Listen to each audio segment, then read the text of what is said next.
나라는 망했습니다. 많은 이들이 바벨론 땅에 포로로 끌려갔습니다. 바벨론은 일찌감치 유다의 청년들을 바벨론을 데려와서 충성스러운 바벨론의 신하로 삼기 위해서 그들에게 아낌없이 투자했습니다. 3년 동안 교육과 훈련을 거치게 했고 왕의 음식과 왕의 포도주를 공급했습니다. 바벨론으로 그 뒤를 이은 페르시아, 그런 나라들은 이제 이런 상황들을 보았을 때 유다 청년들의 어떤 전통적인 상황을 모두 제하거나 뽑아버리려고 하지는 않는 것 같습니다. 그들의 전통을 행할 수도 있게 해줬고 자신들의 관습도 지킬 수 있게 해주었습니다만 그들이 원했던 것은 단 하나입니다. 바빌론과 페르시아의 왕에게 충성하게 하는 것, 그 나라의 신하로 존재하게 하는 것이 그들의 목적이었습니다. 어떻게 보면 바벨론의 자신감이라고 할 수가 있겠습니다. 3년 동안 요즘으로 말하자면 장학금을 받고 열심히 공부하고 좋은 음식을 통하여서 그들을 3년 동안만 먹이게 된다면 그들은 스스로 권하지 않고 고집하고 압력을 가하지 않아도 바벨론의 그러한 신하로 자리 잡을 것이다 라는 것이 그들의 계략이었을 것입니다. 이러한 환경들이 바로 다니엘과 그의 친구들이 그리고 함께 끌려온 유다 청년들이 놓인 새로운 환경이었습니다. 구약 성경 곳곳에서는 바빌론 포로가 하나님의 뜻 가운데 있음을 이야기하고 있습니다. 다니엘과 그의 친구들의 태도에서 보건대 그들이 생각했던 것, 지금이 바빌론으로부터 해방을 추구하고 독립을 추구하는 그러한 것이 그들의 일이 아니라고 그들은 인식했을 것입니다. 이제 낯선 땅에서 그들은 살아가야 합니다. 남의 땅에서 살아가는 법, 그 땅에서 하나님의 백성으로 어떻게 살아가야 할 것인가를 이제 배워야 하는 그런 시점에서 다니엘서는 사로잡힌 이스라엘만의 모습을 보여준다고 볼 수 없을 것입니다. 낯선 땅에 살아가는 이스라엘을 보여줍니다. 다시 말해서 하나님의 백성의 삶은 언제나 낯선 땅에서 살아가는 삶이었습니다. 가나안 땅으로 오게 되었던 아브라함을 우리가 기억해 봅니다. 애굽 땅에 내려갔던 야곱의 후손들, 광야 길을 걸어가는 이스라엘, 그리고 오늘날 이 세상 가운데서 살아가는 우리에게 이르기까지 하나님의 백성은 언제나 그 삶이 낯선 땅에서 살아간다라고 볼 수가 있을 것입니다. 그렇다면 이 다니엘과 세 친구는 바벨론이라는 낯선 환경에서 어떻게 살아가야 했겠습니까? 결국 하나님의 백성으로 살아간다는 것은 다른 공간을 살아가는 것이 아니다라는 것입니다. 세상 가운데 똑같은 장소에서 믿지 않는 자들과 함께 살아갑니다. 그 안에서 다르게 살아가는 것이라고 볼 수가 있을 것입니다. 그렇다면 다니엘에게 다르게 살아간다는 것이 무엇이었을까요? 세 친구를 그리고 다니엘을 왕궁 관리로 키우기 위한 교육 가운데서 그리고 제공되는 왕의 음식, 포도주를 먹지 않고 마시지 않기로 다니엘과 세 친구들은 결심을 합니다. 바벨론의 충성스러운 신하를 만들기 위해서 이러한 음식의 섭취는 필수적일 수 있지만 다니엘은 달리 살기로 결심을 하게 됩니다. 오늘 말씀에서 8절에 보시면 다니엘은 뜻을 정했다고 했습니다. 뜻을 정하여 왕의 음식과 그가 마시는 포도주로 자기를 더럽히지 아니하리라 하고 자기를 더럽히지 아니하도록 환관장에게 구했다라고 나옵니다. 뜻을 정했다라고 하는데 직역을 하면 이 표현은 다니엘이 이러이러한 것을 하겠다고 자신의 마음 위에 두었다라는 그러한 해석이 됩니다. 다시 말하면 구약 성경 말씀 가운데 종종 무엇인가를 마음에 담아두다, 기억하다, 유념하다 등의 의미로 해석이 될 수 있을 것입니다. 그 당시 왕의 음식과 왕의 포도주라고 하면 그야말로 최상품이라고 할 수 있었을 것입니다. 그런데 다니엘은 그 친구들은 이것들을 먹고 마시지 않기로 그렇게 결심을 합니다. 이것을 먹음으로 해서 자기가 더럽혀진다라는 생각을 했던 것입니다. 그렇다면 다니엘은 왜 음식과 포도주가 자신을 더럽힌다고 그렇게 생각을 했을까요? 왕의 음식, 그가 마시는 포도주라고 표현을 하고 있습니다. 1장 5절, 8절, 13절, 15절에 계속해서, 그리고 또한 10절에서는 너희 먹을 것과 너희 마실 것을 지정했다라고 그렇게 기록하고 있습니다. 그 당시에 특별히 사로잡아온 유대 청년들에게, 물론 유대 청년들뿐만 아니었을 것입니다. 다른 나라의 청년들에게도 그들에게 부여된 음식과 포도주를 지정했습니다. 그러므로 이러한 음식을 먹는다는 것, 그것은 왕으로부터의 어떤 특혜가 부여된 자, 왕이 특별히 살피는 자, 나아가 왕과 함께 있는 자임을 의미한다고 볼 수 있습니다.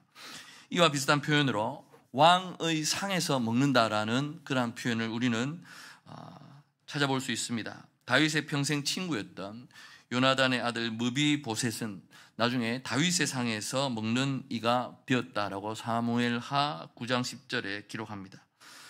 그것은 결국 무비보셋이 누리는 특권이기도 했고요, 다윗이 베풀어주는 배려이기도 했습니다. 또 한 가지는 무비보셋이 왕의 감시하에 있음을 보여주는 것이기도 하는 것입니다. 왕의 상에서 먹기에 그는 언제나 왕의 눈길 앞에 있게 된 것이었습니다. 여호야긴 왕도 얼마 후에 바벨론 왕의 앞에서 음식을 먹는 이가 되었다라고 열왕기하 25장 29절에 기록하고 있습니다. 이 역시 회복을 의미하기도 하면서 감시를 의미하기도 할 것입니다. 우리 바알 선지자들도 볼 수 있지 않습니까? 그들도 아합의 왕비 이세벨의 상에서 먹었다라고 기록합니다. 결국 당연히 그들은 언제나 왕과 왕비가 원하는 말을 했을 것임을 우리는 미루어 짐작할 수 있습니다. 그렇기 때문에 왕의 상에서 먹는다라는 것, 왕의 음식을 먹는다라는 것은 그저 음식을 먹는 것이지 않습니다. 왕의 음식을 먹는 이들은 왕과 함께 합니다. 그래서 왕의 음식을 먹는 이들은 구별됐고 특별한 존재가 되었습니다. 바빌론으로 포로로 끌려온 유다 청년들을 협박하지 않았습니다. 위협하지 않았습니다. 왕이 먹는 음식과 왕이 마시는 포도주를 3년간 먹게 하였고, 이를 통해서 자연스럽게 바벨론의 충성스러운 신하로 만들고자 하였던 것이 그들의 계획이었습니다. 그러나 다니엘과 그 친구들은 지금 이것을 거부하고 있는 것입니다. 다시 말해서 바벨론의 왕실에서의 특별한 지위 구별 또는 부와 특권을 거부한 것이라고 볼 수 있을 것입니다. 그렇다고 해서 다니엘이 모든 음식을 거부한 것은 아니었습니다. 그래서 이제 그 왕의 음식 대신에 채식을, 포도주 대신에 물을 선택했다라고 기록하고 있습니다. 물론 이 채식과 물도 역시 바벨론에서 지급되는 것이었습니다. 그러므로 핵심은 바벨론의 모든 음식을 거부하는 것이 아닙니다. 왕의 음식과 포도주로 대표되는 기름지고 좋은 음식을 거부하는 것, 그 대신에 채식과 물을 선택했다라는 것입니다. 왕의 음식이라는 그 단어는 히브리 말로 파트바그라고 하는데요, 나중에 10장에 가면 다니엘의 그 유명한 새 일의 기도가 나오지 않습니까? 그때 다니엘이 고기와 포도주를 금하였다라고 기록하고 있습니다. 이러한 것을 보건대 다니엘이 평생토록 고기와 포도주를 먹지 않았다라고 의미하는 것은 아닙니다.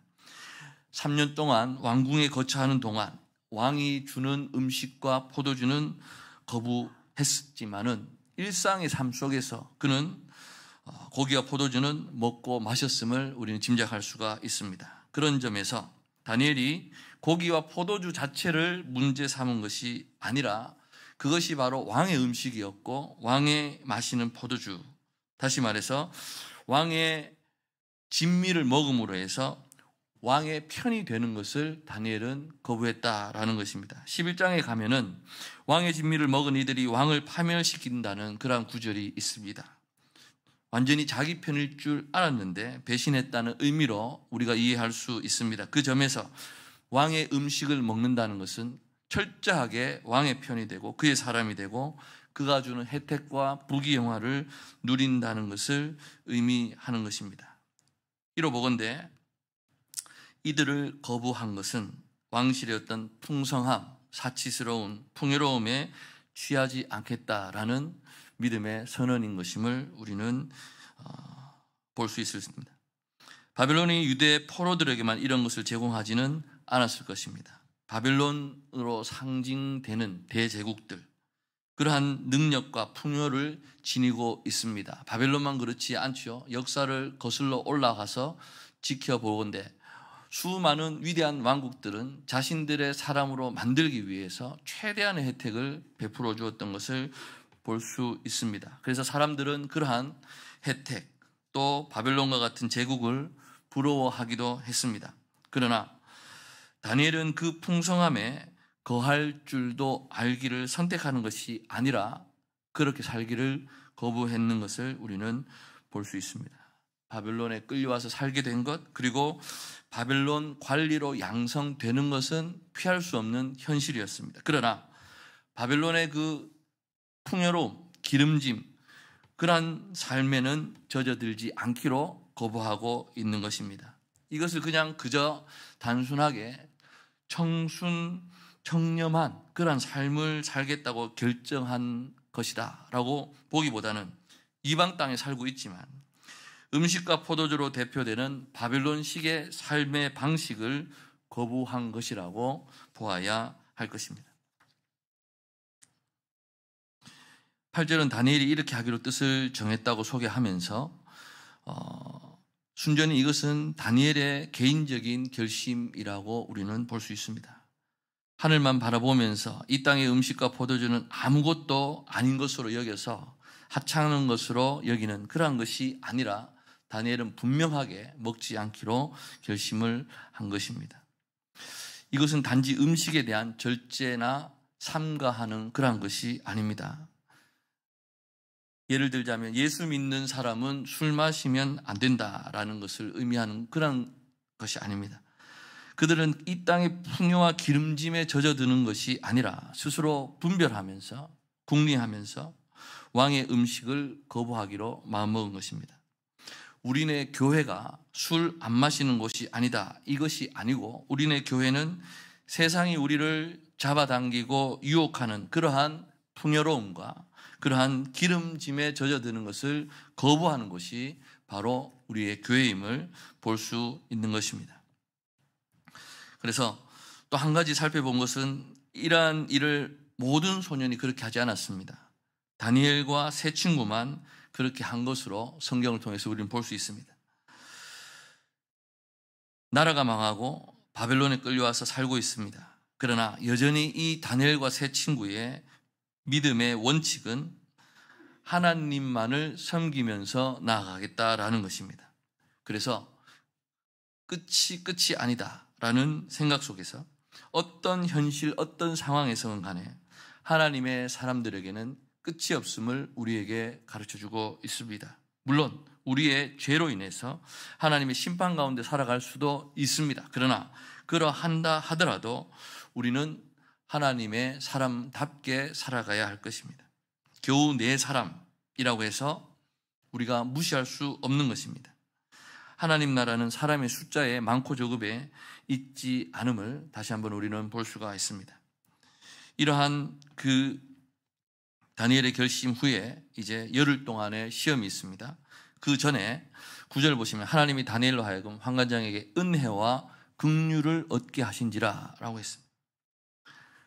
아무리 자기들이 마음먹었다 하더라도 환관장의 허락이 나지 않으면 번거로워질 수 있고 문제가 발생할 수 있었을 것입니다. 그러나 하나님의 도우심으로 환관장을 통해서 은혜와 긍휼을 얻게 하신지라 기록했습니다. 구약 성경 말씀을 통해서 보면 대부분의 경우에 은혜와 긍휼은 함께 쓰입니다. 그러면서 하나님의 은혜와 긍휼을 가리킵니다. 오늘 역시 환관장의 은혜와 긍휼을 다니엘이 얻었다라고 할 수 있습니다. 물론 서로 그렇지 않았다 할지라도 이들은 자신들의 결심을 실행해 나갔을 것입니다.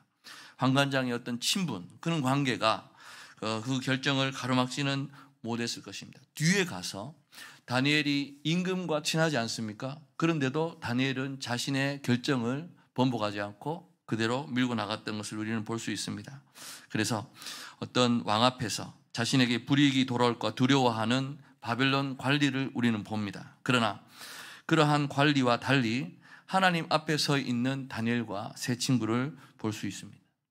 흔히들 이 시험을 농담으로 얘기합니다. 육식보다 채식을 장려하는 데 목적이 있다, 그렇게 생각하시는 분도 있지만, 이 시험은 사람을 참으로 튼튼하고 건강하게 만드는 것은 좋은 음식에 있지 않음을 보여주고 있습니다.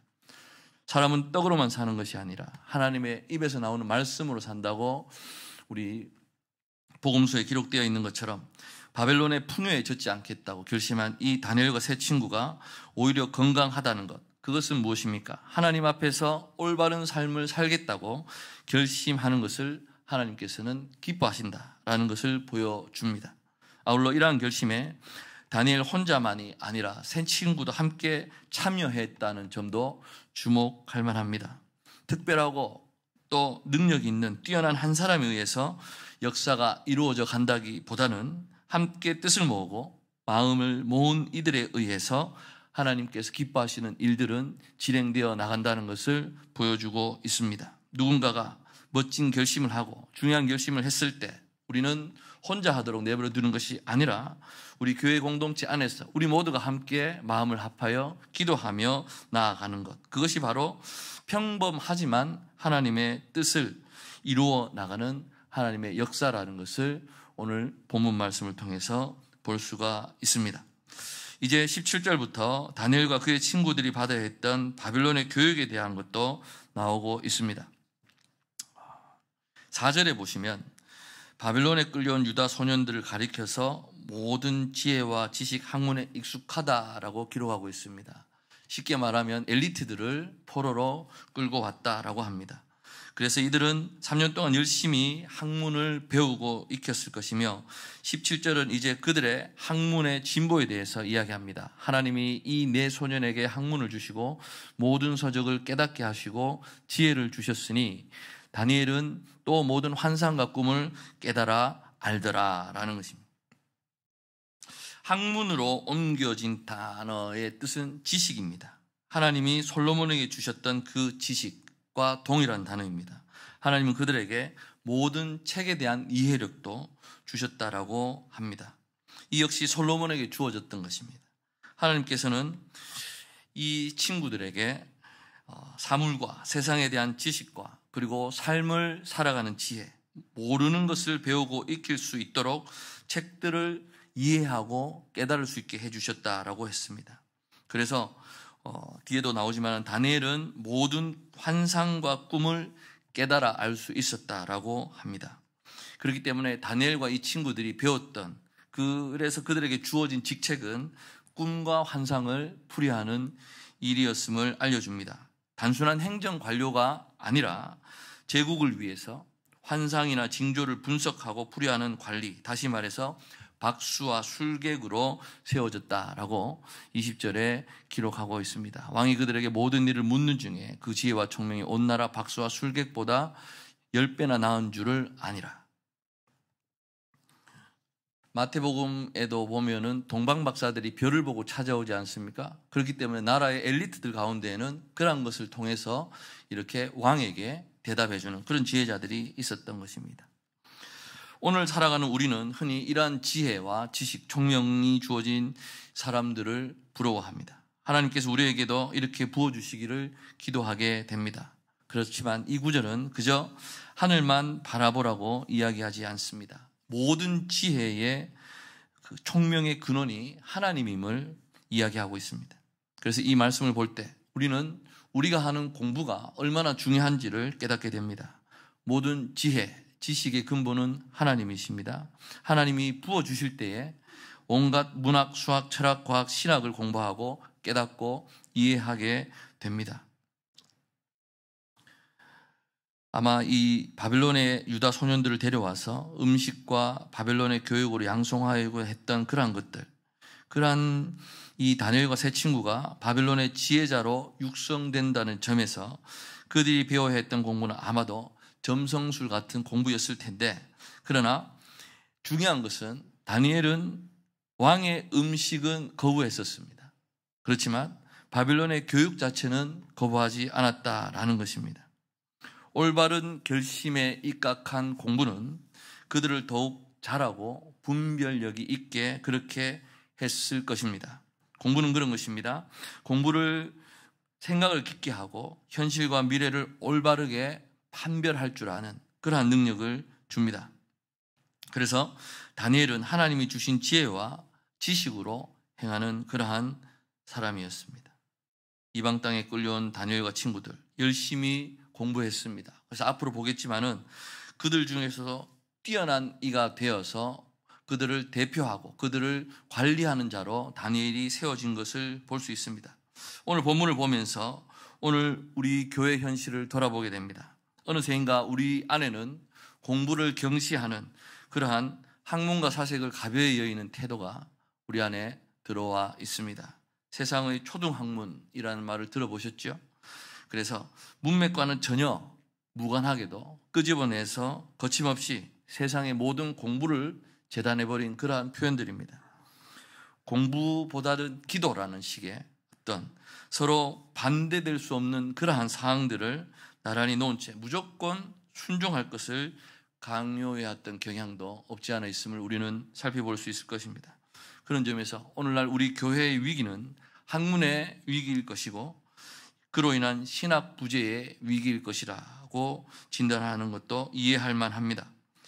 이 사회는 우리로 하여금 끊임없이 기술에 관한 것만 공부하게 합니다. 다시 말해서 왜 그래야 하는지가 아니라 그저 주어진 매뉴얼에 따라서 가동하고 작동하는 것만을 가르치고 있습니다. 왜라는 의구심을 품지 못하게 만들고 있습니다. 학문 안에는 기계 작동법도 분명히 있을 것입니다. 그러나 기계가 어떻게 운영되는지에 대해서도 우리는 탐구를 해야 하는 것입니다.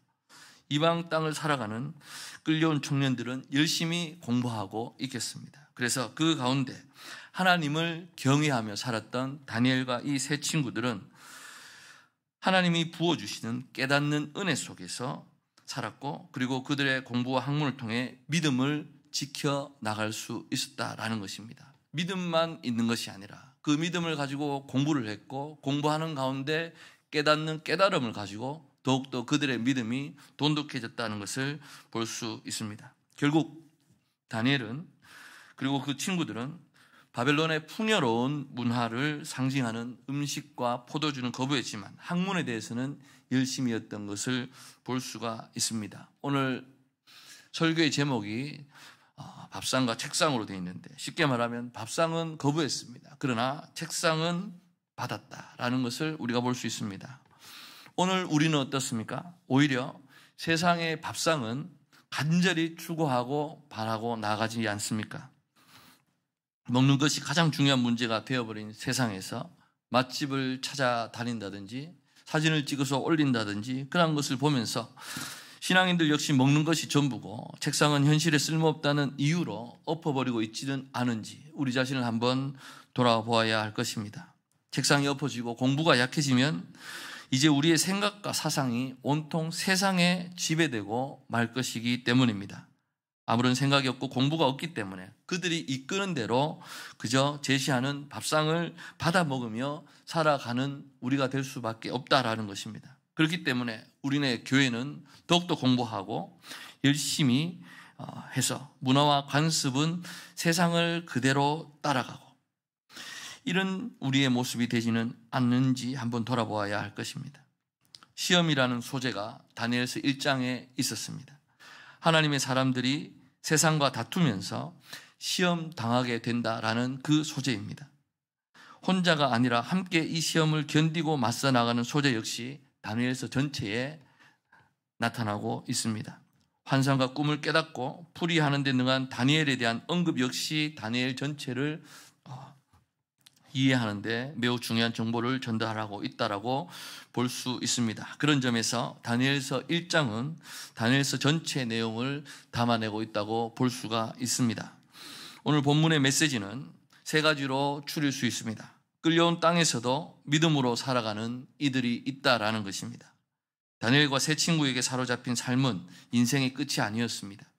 어디에서건 하나님은 그들과 함께 계시고 어디에서건 믿음으로 살아갈 때 끝이 아니다라는 삶이었습니다. 어떤 상황에서라도 비록 죄로 인해 심판받은 때라도 체념하거나 포기하지 말고 믿음으로 살아가는 저와 여러분이 되시기를 바랍니다. 다르게 살아가기로 마음먹은 다니엘, 자신을 더럽히지 않기 위해서 제국의 밥상을 거부했습니다. 오늘의 세상 속에서 우리를 더럽히는 것들이 무엇일지 우리는 한번 찾아봐야 할 것입니다. 학문은 배우되 음식과 포도주의 기름집은 거부했던 다니엘이었습니다. 자본주의 체제 안에 존재하는 오늘 우리 교회가 거부해야 할 풍요와 기름짐은 무엇이겠습니까? 한 가지로 단언하기는 어려울 것입니다. 적어도 그렇다면 이에 대해서 우리는 고민하고 공부하면서 방법을 모색하는 자세가 필요하다는 것은 분명하다는 것입니다. 그것도 혼자 하는 것이 아니라 함께 모색하면서 함께 고민해야 할 것입니다. 그리고 서로의 이야기에 귀를 기울이면서 함께 마음을 모을 수 있기를 간절히 기도합니다. 세 번째로 학문과 지혜를 우리가 사모해야 할 것입니다. 목사님, 나이가 이제 이만큼 됐는데 공부는요 하면서 이렇게 말씀하실 수도 있습니다. 그러나 공부는 자신의 유익과 성공을 위한 것이지 않습니다. 학문이 깊어지고 책을 제대로 이해할 수 있게 된다면 다니엘처럼 낯선 땅에서 믿음으로 설 수 있게 된다는 것입니다. 어느 분야, 어느 직업이건 열심히 공부하고 이치와 원리를 우리가 따져보아야 할 것입니다. 빨라도 괜찮고요, 늦어도 상관없고요. 그 정도가 많고 적음이 문제가 아닌 것입니다. 꾸준히 독서도 하고 공부도 하고 사색하는 훈련과 그리고 습관이 우리 공동체 안에서 퍼져나가도록 우리가 기도하고 애써야 할 것입니다. 하나님의 백성으로 살아간다는 것, 처음에 말씀드렸지만 같은 공간 안에 우리는 믿지 않는 이들과 함께 살아갑니다. 하나님께서 믿지 않는 자들에게는 빵을 주시지 않고 우리에게만 빵을 주신다, 그런 식의 생각은 없어야 할 것입니다. 똑같은 공간 속에서 우리는 살아갑니다.